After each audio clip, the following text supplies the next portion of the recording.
在奉训工人砸招牌，打着扬声器招牌发家，却纵容员工使用黄梗，还是用在未成年身上。新无聊里拍摄 VCR， 网路截脱掉身上大衣，因为寒冷而表情痛苦，而后期人员在剪辑时配上了一个恶俗音效，该音效被称为恶臭梗，在某站传播超400万，这么恶心低俗的东西放在一个小孩的身上，粉丝都被这行为气炸，愤怒的圈在网上维权，直到把事情闹大之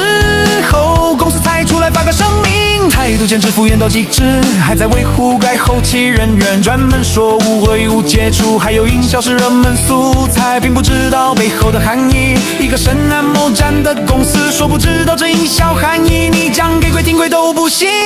简直把网友当成脑瘫，犯下了这么严重的错，都损害了未成年权益，竟然只是批评加处罚，一个内娱知名的公司开除员工再加以整改，这么简单的难道拿去网路界才刚满16就被这新东西缠上，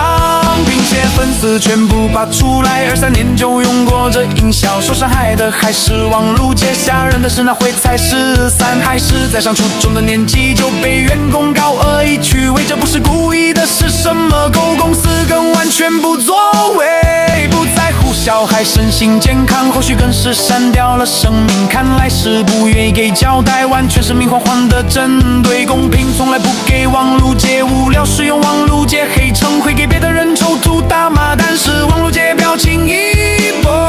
出现的却是清洗手图，之前喊倒闭都是玩梗，现在是真相让你倒闭，青少年的未来成长中不应该承受低俗标签，更不该被恶俗梗伤害，未成年必须尊重保护身心健康和名誉形象，必须把这些放在首位。